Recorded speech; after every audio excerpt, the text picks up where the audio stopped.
자본주의에서 살아가는데 우리는 돈에 대해 너무 모르는 것 같아요. 모으기보다 쓰기 바쁘고 재테크한답시고 친구 따라 주식 투자했다가 있는 돈마저 까먹기 일쑤죠. 학교에서는 착하고 바르게 살라고만 가르쳤지 돈에 대해 가르치지는 않아요. 물론 부모님에게도 돈에 대해 배운 적은 없고요. 오히려 돈 이야기는 하면 안 되는 분위기였죠. 지금은 조금 달라지긴 했지만 여전히 돈을 대하는 우리의 겉모습은 비슷한 것 같습니다. 이 책은 돈을 바라보는 기본 자세를 잘 가르쳐주고 있어요. 그리고 경제적 자유를 얻기 위해 어떻게 해야 하는지 길을 잘 알려주고 있고요. 이 책을 보면서 저도 많이 배웠지만 제 아이가 조금 더 크면 꼭 읽어보게 해야겠다고 생각했어요. 돈에 대한 마인드셋, 어떻게 해야 하는지 읽어드릴게요. 우리는 학교에서 시시콜콜한 많은 것들을 배우지만 우리에게 가장 중요한 문제인 어떻게 하면 행복하게 살 수 있는가, 어떻게 하면 부유하게 되는가, 어떻게 하면 하루빨리 10억 원을 모을 수 있는가 같은 것은 배울 수 없다. 그러면 우리는 어디서 부자가 되는 법을 배워야 할까? 부모님한테서? 우리 가운데 부자 아버지, 어머니를 부모로 둔 사람이 얼마나 될까? 어쩌면 돈 많이 모으는 법에 대한 조언이 진짜로 필요한 사람은 바로 우리 부모님들일지도 모른다. 게다가 우리 사회는 과소비에 들떠 있고 주변 친구나 친지를 돌아봐도 모두 돈 쓸 줄만 알지 모을 줄 아는 사람은 그리 많지 않다.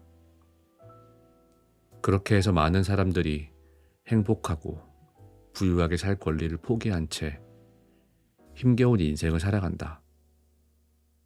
그것은 분명 우리가 태어나면서부터 갖고 있는 기본 권리인데도 말이다.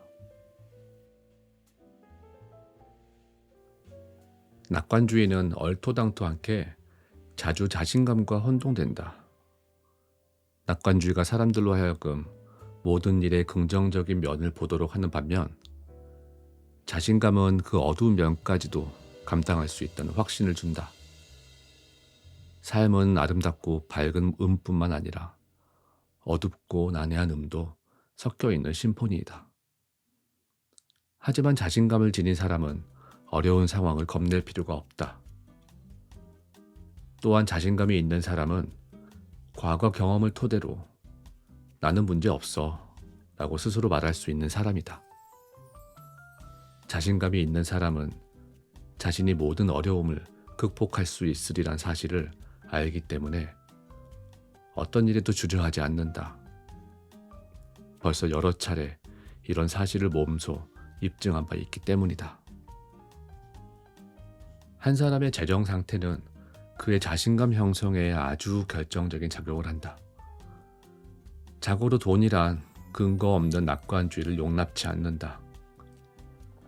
은행 잔고는 항상 화폐의 최소 단위까지 적나라하게 까발리고 거기엔 과장이나 미화가 끼어들 틈이 전혀 없다.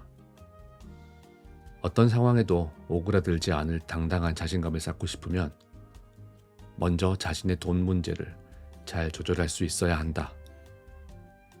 당신이 어떤 어려움에도 흔들리지 않을 사람이라는 사실을 당신의 재정 상태가 증명해 줄 수 있어야 한다. 돈 문제로 당신의 자신감이 훼손당하는 상황을 만들어서는 안 된다. 자신감이 없는 사람은 인간으로서 최소한의 삶을 살 뿐이다. 그렇게 되면 자기 안에 어떤 능력이 숨어 있는지 영영 알 수 없게 된다. 조금이라도 위험한 일은 절대로 하려 들지 않을 테니까. 자신의 개성을 키우는 것은 고사하고 자기 능력으로 충분히 할 수 있는 일조차 하지 않으려 한다.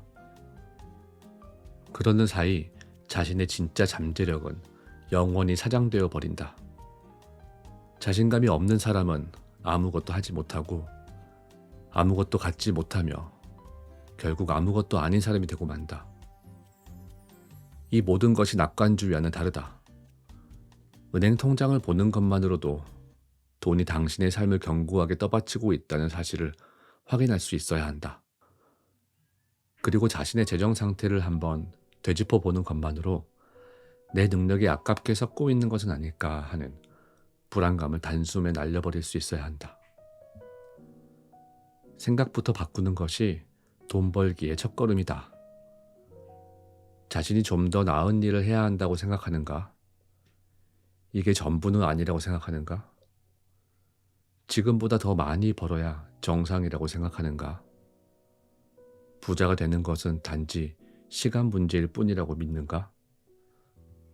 그러면 이제 모든 낙관적 생각을 잠시 옆으로 밀어두고 대답해보자. 지난 7년간 당신의 개인 재산은 얼마나 늘었는가?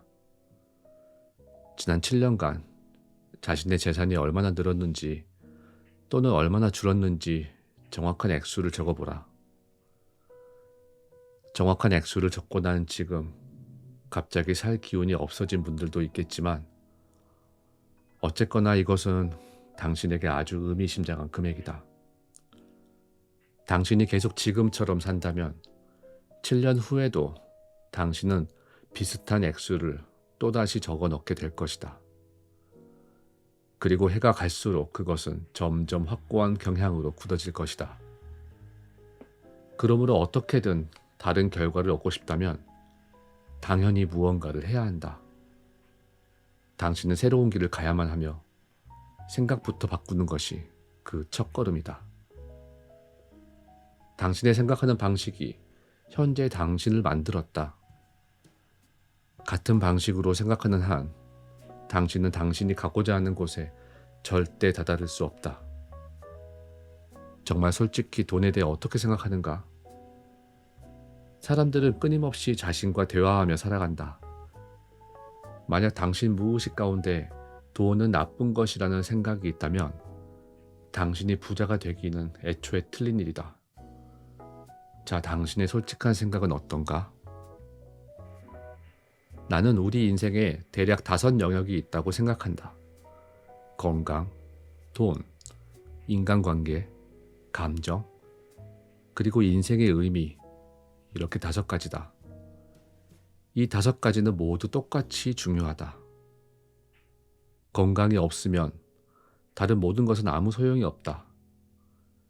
감정을 다스리지 못하면 자기가 계획한 일을 실행에 옮기는 데 어려움을 겪는다.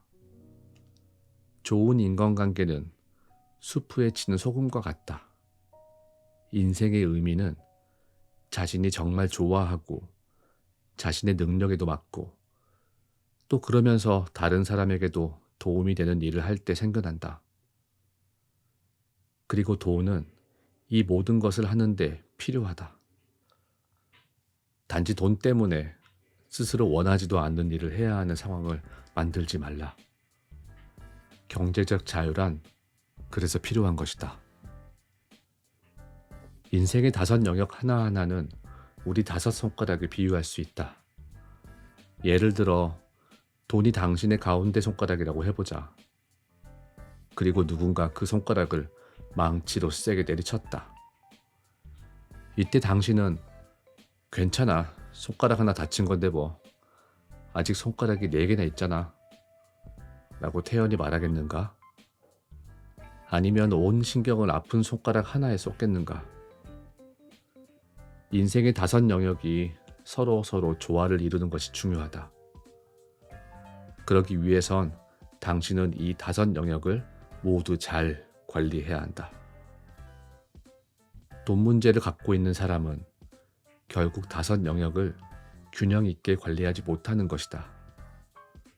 돈 문제는 언제나 다른 영역에 그림자를 들이운다. 돈은 균형 잡힌 삶을 위해 매우 중요한 것이다. 짧은 시간 내에 부자가 된 사람들한테 어떤 비결이 있었을까? 그들은 자신을 위해 쓸 수 있는 돈을 가능한 한 많이 갖고 싶어 했던 사람들이다. 그들은 평생 돈 버는 기계로 살기보다 돈 버는 기계를 갖고자 했던 사람이다. 그리고 그들은 어느 한쪽으로도 치우치지 않는 균형 잡힌 인생을 살기 위해 충분한 돈을 갖기 원했던 사람들이다. 그러면 많은 사람들이 자신이 정말 좋아하는 일을 하지 못하는 이유는 뭔지 아는가? 돈이 없기 때문이다. 말 그대로 악순환이다. 많은 사람들이 자신이 원하는 일을 하지 못한다. 왜냐하면 원하는 일을 하면서 돈 버는 방법을 모르기 때문이다. 하지만 자신이 원하지도 않는 일을 하면서 제대로 돈을 벌기란 거의 불가능하다. 결국 돈이 없기 때문에 좋아하지도 않은 일을 하게 되고 그런 일을 계속하는 한 돈도 벌 수 없는 것이다. 해결책은 이렇다. 당신이 지금 몰두하고 있는 취미가 무엇인가? 이를 바탕으로 경력을 쌓아라. 즉, 당신의 취미를 활용해 돈을 벌라는 얘기다. 물론 그러기 위해서는 먼저 자신이 그 일에 정말 재미를 느끼는지, 또 그 일에 재능은 있는지 냉철하게 돌아보는 시간을 가져야 한다. 나는 몇 년 전 뉴욕에서 아주 돈 많은 부자를 만난 적이 있다. 그 사람 책상 위에는 이런 격언이 걸려 있었다. 하루 종일 일하는 사람은 돈을 벌 시간이 없다. 모름지기 사람은 생각할 시간이 있어야 한다는 것이다. 도대체 무엇을 생각해야 하느냐는 나의 질문에 그 사람은 이렇게 대답했다. 먼저 자신이 어떤 사람인지 생각하고 자신이 좋아하는 일이 무엇인지 생각하시오. 그 다음에는 그것으로 어떻게 돈을 벌 수 있을지 생각해 보시오. 가장 좋은 방법은 이 질문을 매일매일 자신에게 던지고 하루하루 더 나은 대답을 찾아가는 것이오. 많은 사람들이 휴가를 자신의 인생보다 더 철저하게 계획한다. 그런데 인생의 계획에는 단 2가지 가능성만 있다. 당신 스스로 자신의 인생을 설계하든지 아니면 다른 사람에 의하여 설계를 당하든지 둘 중 하나이다. 대부분의 사람들이 몇 번씩 인생 설계를 시도하고 또 실패도 경험한다. 누군가 이런 말을 했다. 계획을 많이 세울수록 그에 따른 좌절의 고통만 더 커질 뿐이야. 그래서 이제 난 아무 계획도 세우지 않아. 따라서 좌절의 고통도 더 이상 겪을 필요가 없지. 많은 사람들이 계획을 실천에 옮기지 못하는 이유는 사실 아주 단순하다. 꿈과 목표와 가치와 전략을 한데 묶지 못했기 때문이다. 미국 조지아 주립대학의 토마스 스탠리 교수는 장장 12년에 걸쳐 부자들의 삶을 연구했다. 그 결과 그는 부자들이 이 세상에서 가장 만족스러운 삶을 살고 있다는 사실을 확인했다. 그들은 자신의 꿈과 목표와 가치와 전략을 서로 잘 조화시킨 사람들이기 때문이다. 꿈, 목표, 가치, 전략. 이 4가지 기둥 위에 기본 행동 양식이 다져지고 그 바탕 위에 당신은 자신의 부를 차곡차곡 쌓아갈 수 있다. 인생을 성공으로 이끄는 행동은 기본적으로 엄격한 규율에서 만들어져 나오는 것이 아니라 바로 꿈, 목표, 가치, 전략 이 4가지에서 자연스럽게 흘러나오는 것이다. 이제 이 4가지 기둥을 좀 더 체계적으로 살펴보려고 한다. 바로 이 4가지가 당신이 7년 안에 부자가 될 수 있는 기반이다. 이 4가지 힘을 잘 조화시킬 수만 있다면 당신은 지금으로선 도저히 믿기 어려운 뛰어난 능력을 발휘하게 될 것이다. 당신의 꿈은 무엇인가? 꿈은 당신을 행복하게 만들 좋은 징후이다. 당신에게 충분한 시간과 돈이 주어지면 무엇을 하고 싶은지 한번 잘 생각해보라. 분명 당신은 자신이 꿈꾸는 일의 대부분이 돈을 필요로 한다는 사실에 놀라게 될 것이다. 당신의 목표는 무엇인가? 꿈은 목표로 구체화되어야 한다. 그러기 위해선 자신감 있는 결단력이 필요하다. 스스로 확신하지 못하면, 그리고 스스로 의무를 부여하지 않으면 모든 것은 단순한 꿈으로 끝나고 만다. 그러므로 자신이 무엇이 되고 싶은지, 무엇을 하고 싶은지, 또 무엇을 갖고 싶은지 끊임없이 묻자. 당신에게 소중한 가치는 무엇인가? 가치란 유일무이한 것이 아니라 여러 가능성 가운데 선택된 하나이다. 가치 부여에 앞서 선택이 있었던 것이다. 물론 그 선택에는 우리 부모님이나 주변 환경이 지대한 영향을 끼친다. 그러나 이젠 당신 스스로 선택을 해야 한다. 당신은 자신에게 소중한 가치를 스스로 선택할 자유가 있다. 하지만 가치는 절대 궁극적인 것이 아니다. 상황에 따라선 여러 가치들이 서로 모순되고 부딪히기도 한다. 여러 가치가 우리를 서로 다른 방향으로 이끌어가면 우리는 앞으로 나아갈 수가 없다. 그러므로 가치를 자신의 목표에 맞추는 것이 중요하다.